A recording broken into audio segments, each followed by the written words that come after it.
We're back on WUSB. We're with Amy Hopwood. The new album is Gone to Flowers. And we went from birds to cats. That was just Igor Potemkin and Bayun the cat. Um, Mhm.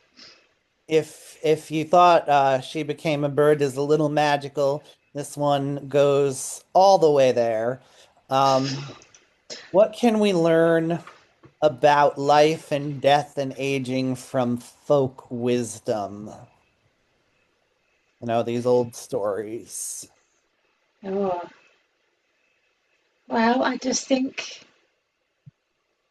it's something about, the cycle of life, isn't it, really, that it goes on, when you're gone, it still goes on, the stories still get passed down. And I think I really like folklore and fairy tales just because, well, we tend to be a bit kind of arrogant, really, that we kind of feel everything modern is good, everything old is bad, or, society often acts like that anyway. And we also, as individuals, we tend to be a bit arrogant, and we sort of feel like we're the only people who've ever experienced whatever we're experiencing, whatever tragedy, whatever positive thing, whatever. We're so unique and we're so special, or something like that. But of course, we're not. Billions and billions of people have been around before us, and it would be very unlikely that they haven't experienced any given situation or emotion or whatever. So there's a lot to learn from what people have been through before. And I guess I just like folklore and fairy tales for that. It's a very soft way of getting an insight into what people think is important, like sort of psychology, light, maybe. I don't know. So yeah, I looked at those things when I was thinking about death, and what can you learn from that? And of course, with Igor Potemkin and Bayan the cat is the only bit that comes from fairy tales directly. I made up Igor Potemkin and the story around, but Bayan the cat is known in Russian folklore for the things that I talk about in the song. So Bayan can make you well, he can heal you, but if you fall asleep, he will eat you. So there's that contradiction of good things and bad things, and there's the kind of the hubris of Igor Potemkin, who decides that he wants to be well, he wants to be healthy, and he's not frightened of a cat. Um, but when you aim for like perfect health, you're kind of putting yourself at risk of other things, aren't you, in life? I mean, it's this sort of you can't really have everything. You can be perfectly healthy maybe for one day, but then that will be that. So I suppose it's that I'm getting at in that song, really. That be careful what you wish for. Basically, is the phrase, isn't it? I think in that one.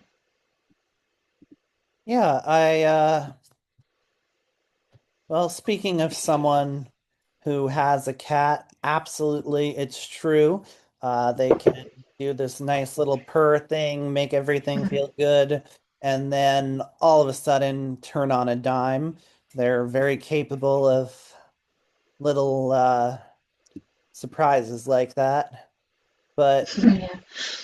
no, yeah, I feel like there are a lot of people who in this day and age are sort of trying to chase immortality, or Mm, at the very least, the appearance of immortality. yeah. And um, they have to realize there's a consequence for it, right? Mm, mm. Like, on some level, Igor Potemkin had to realize that he couldn't just ask a magical being to solve all his problems and not suffer the consequences. But Well, he was warned, wasn't he? He was warned by all the villagers. But yeah, it's arrogance in the end. Sort of thinking, well, I'll be the exception. I'll be fine. I can manage this. But he couldn't. you look when you look around in the world, people around you, the news, all those types of things. Do you Mm. see Igor Potemkin? Well. There's a, yeah, there's a big orange one in America at the moment, maybe. But there's a lot of people, isn't there? A lot of people. I mean, even you think about, as you say, there's sort of people having surgery to make themselves look younger, but it doesn't really work for very long, does it? You sort of have these faces. People have got these faces now that are just sort of falling and all look the same. And I mean, it disturbs me really. But there's a lot of people pushing themselves towards that, thinking that that's the answer to everything. Um, I feel like it's especially sad when uh when younger people are doing it, but mm, you look at you look at people who age naturally, and yeah, maybe in the short term a facelift can do you some good, but in the long term it it's a little bit of a horror story, looking yeah, at. So I feel like Bayern is a bit of a facelift. yes, Now, I would try to get close to the cat, but not because I want like, you know, eternal life or anything, but just because I like cats. I don't know. yeah, yeah. But Well, me too. I mean, it's my cat that's actually in the song. So the purring is my cat Maisie, who's now very old herself. She's almost 20, and wow. yeah, really old cat with all the problems that come with that. So yeah, but uh, but yeah, I recorded her purring actually a couple of years ago, and then used that, wove that into the song. So yes, I'm a cat lover myself, although a bit nervous of them eating me now. Well, I'm sure she'll take it easy on you. I hope so. She's small anyway, so I'll probably fight her off. So, making this album, did it bring you to any realizations about sort of how you see the ending of your own life playing out? How you'd want to handle it, type of thing. Uh, yeah, well, I suppose, I mean, the song A Nice Wooden Bench is probably the closest I came to that, really. Thinking about, what actually happens to your body after you die. And I've always sort of thought I've never really fancied being buried. I think I'm quite claustrophobic, so that doesn't appeal to me. I mean, obviously, I know I'll be dead, hopefully, but it's still the thought of being buried is not very pleasant.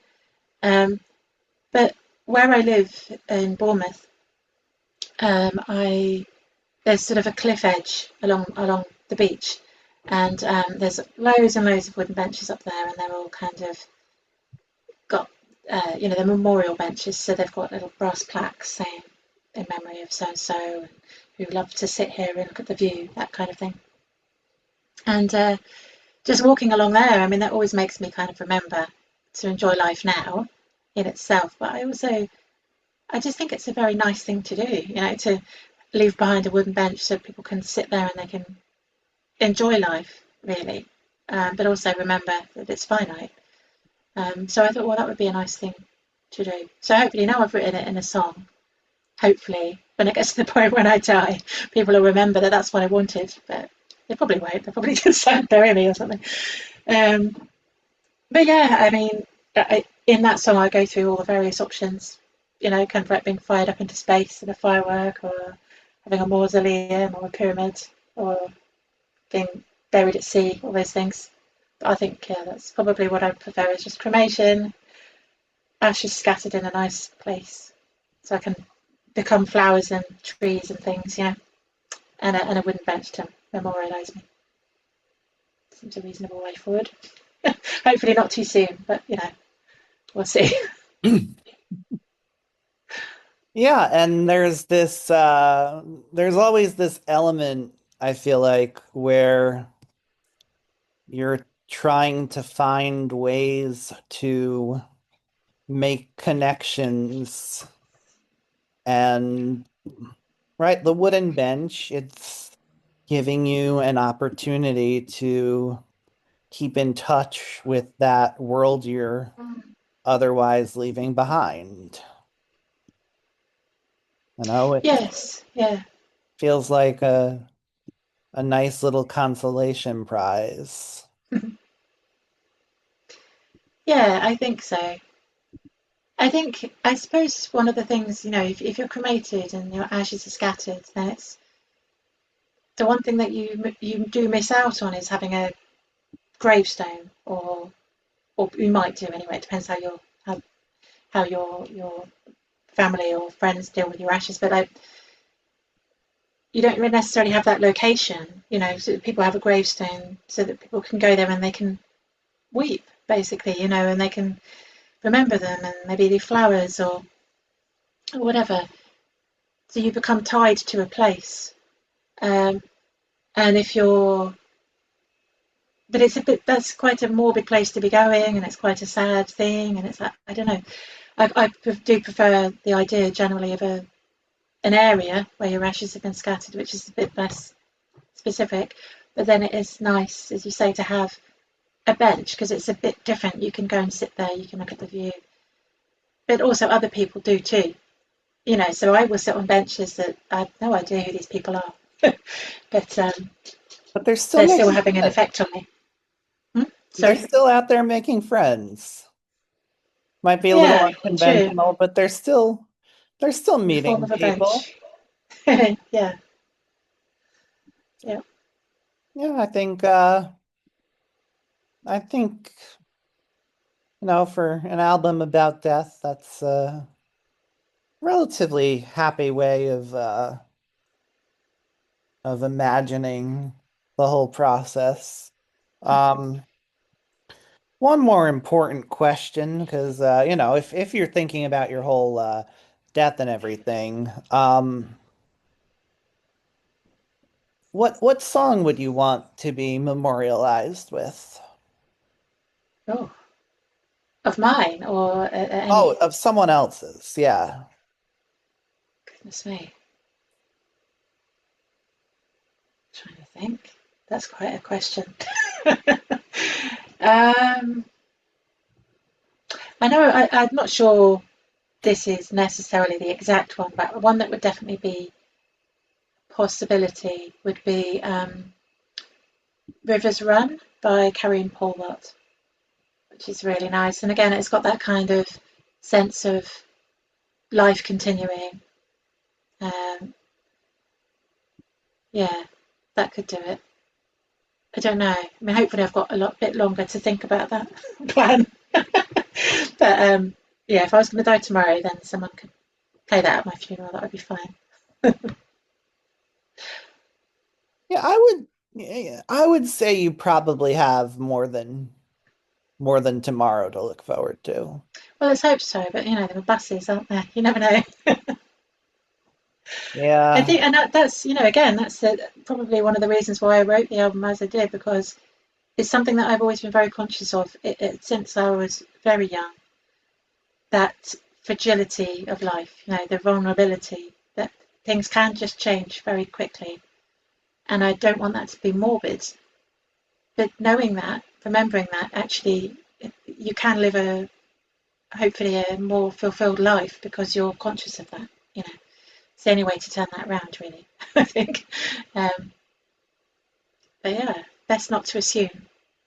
Best to live and get on with your projects now and do what you want to do now if you can. Well, yeah, let's get it on with our projects. Yeah.